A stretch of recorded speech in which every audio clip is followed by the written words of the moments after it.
Welcome back to Rolando Estacado. My name is Rolando, and for this episode we're going to continue the exploration of my new custom Bagwell that I acquired at the Blade Show in Atlanta. And I want to talk more about it because it has opened up this subject of what is more effective and efficient as it relates to the edge up or edge down orientation. I covered this in the first episode, most recent episode of this knife, and the knife that I am talking about is this Bagwell Bowie that I received at the Blade Show at Atlanta, and I acquired it. And because of its handle orientation, what it does is that it allows for a very comfortable switching of edge down and then easily edge up, and it makes for a very comfortable edge up orientation, which has allowed me to explore this paradigm of Bowie combatives altogether. Now, mind you, this is something that I did not fully explore before.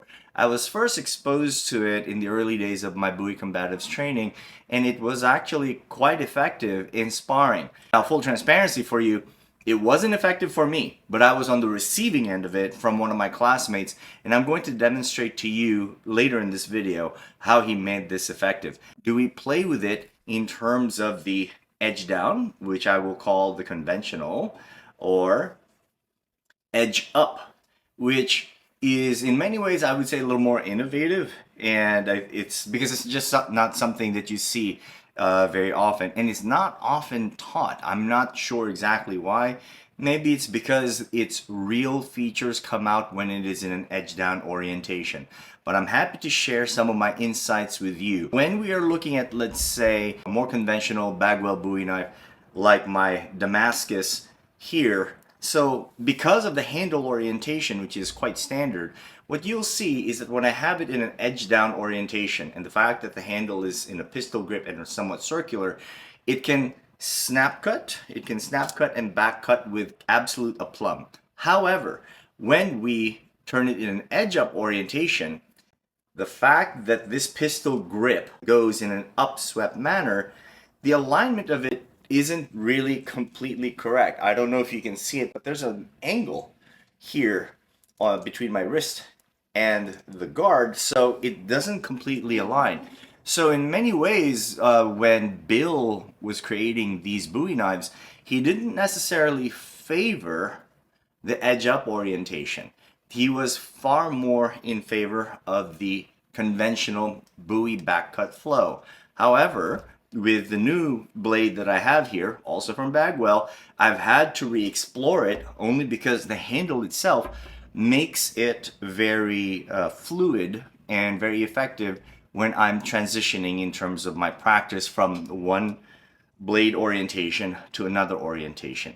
But here are my thoughts on it. You're actually looking at two very separate paradigms. When you're looking at the edge down orientation, you're looking at Bowie backcut flows. There is no blade on blade contact. You're using fencing principles of being able to touch the target without getting touched yourself, which means that the blade doesn't necessarily touch the other person's blade. If your blade ends up, for some reason or another, touching your opponent's blade, there's an opportunity for that blade to catch. And that blade catching, when that edge bites into your opponent's edge, it will chip, and once it's stuck, it's cut, it cuts into the blade. Not only is your blade damaged, it changes the entire dynamic of the fight.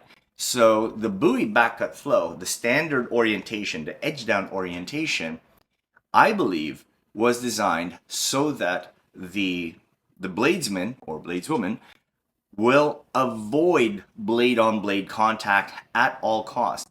There is a mindset attached to this that, in my opinion, is very similar to Japanese swordsmanship, because Japanese swordsmanship also eschews any sort of blade on blade contact. One of the primary reasons is that the samurai swords do not necessarily survive blade-on-blade contact. That's not what they were designed for. So the Bowie Backcut standard orientation, edge down, is a little more along this idea of I am so fluid, I am so fast, and my positioning is so good that I can get to the target without touching the other opponent's blade. If we take a look at the edge up orientation, there's a very important detail to this, and the detail comes down to the spine. The spine of the blade is flat. There is no edge on it. And so now, if there is blade-on-blade contact, the possibility of your opponent's edge running into this very thick spine actually is in your favor. So if we take a look at some of the historical models of the Bowie knife, some of them will have a brass strip along the spine. The idea at the time, and this was my own idea from what I've read, is that the spine of the blade covered in brass was somehow supposed to catch the other person's blade. The catch being that in an edge down orientation, there would be a type of deflection which goes into the backcut flow. But upon further investigation and exploration of moving with this Bowie knife specifically, my mind around this has changed. My thinking is this, and please, if this has already been documented, well covered ground, my apologies. If I don't have the documentation or information on that documentation, so my apologies. But my own discovery is this. My suspicion is that with that soft brass spine right here on the flat edge of the spine, and you have this sharp and false edge, the idea was to beat on the other person's Bowie instead of positioning and then targeting, meaning you're sniping from the outside. The idea was to use what was called a beat, meaning when you beat, you hit the other person's blade, you use the momentum, the energy that was created from that hit to basically ricochet into your opponent. So there's a beat, and on that rhythm, pop, pop, you go right into the opponent.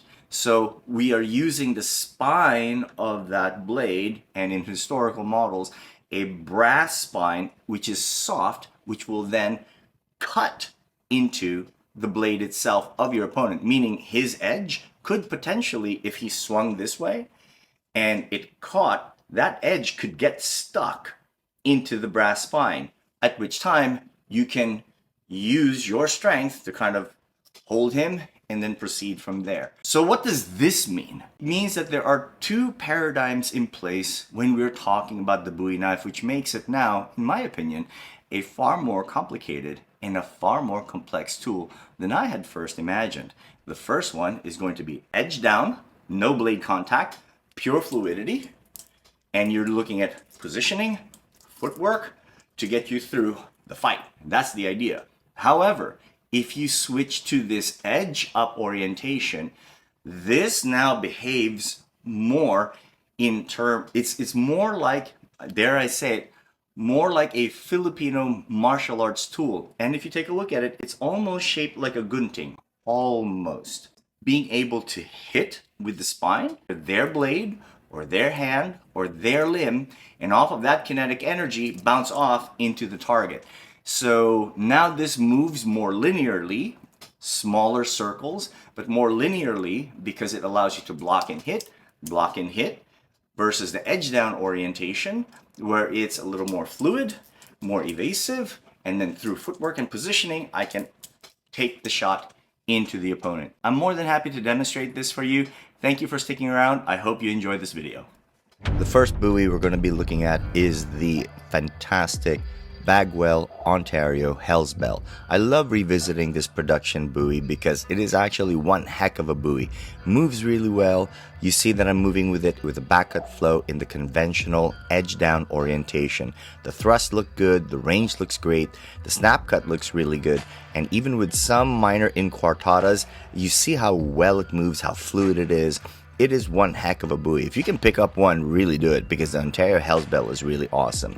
Take a look at that edge down alignment with the wrist. See how that tip really aligns up with the wrist. However, when I do an edge up, you see how there's a break between the wrist and the handle. So now when I go ahead and try to do a thrust, it doesn't line up the way I want it to. The only way I can do it is if I let that handle move a little further up. The problem with that is that if I end up moving it up, it's not as stable. So the only way I can do it is that if I compromise on the butt end of that coffin handle. So when I go ahead and move it up, that's the only way I can hold that edge up alignment and have it thrust correctly. Once I'm doing it in edge up, then I can start to move in ways that is really more conducive to what it is designed for, the hanging guard. This hanging guard configuration is one heck of an invite, because take a look at all of that real estate my opponent has to navigate. So what I like to do here is a downward reverse gunting. It's a technique that goes ahead and attacks that upper bicep. Now I'm going to move with the exact same way with my beloved Damascus Bowie. Moving really well, edge down orientation, your standard backcut flow. So now all I'm trying to do is avoid the blade on blade contact. That's what the backcut flow is for. Now I'm going to try it with that edge up orientation, but remember that swedge? Look what that does to the tip. The tip isn't even pointing in the right direction. So I can go ahead and try to snap cut, but the distance is completely way off. It's just not far enough. So it's actually a disadvantage. Now if I go ahead and put it back in its original orientation, then I can go ahead and cover that distance. But you saw with the edge up orientation with the Damascus Bowie and that pistol grip, it just doesn't work. So it's one of those things where you have to look at the handle design. Now let's look at that new custom buoy. Notice that it can cover the range on thrusts. It can cover the range on backcut flows. It looks really great, moves really well. But with that ergonomic design on that handle, when I go ahead and do the edge up orientation, I can still cover that distance. I can still go ahead and snap cut or do that thrust, and that wrist alignment is absolutely perfect. I think that Bill was starting to explore what the possibilities were, because he saw the limitations of the coffin handle, the dog bone handle, and even the beloved stag pistol grip when it comes to edge up. So when you do edge up and edge down orientations, you become one hell of a formidable buoy fighter. And again, you're not a buoy fighter for professional reasons. Nobody does that anymore, but it's one heck of a practice.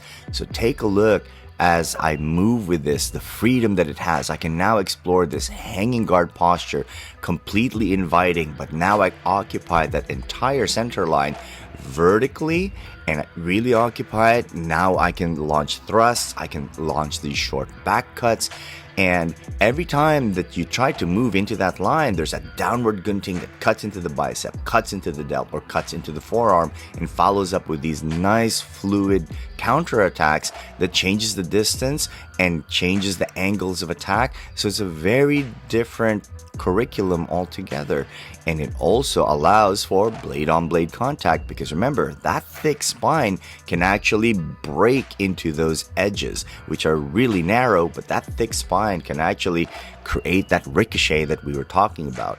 Look at these angles that I can attack with, and again, all ergonomically designed and really firm in the grip because of that unique handle that Bill created. Look at the front view. Take a look at this. Really look at what you can do with the buoy in this edge up orientation. It's a very different animal. It's a very different way of moving. I really hope you enjoyed this video. Stick around, stay tuned, more videos to come.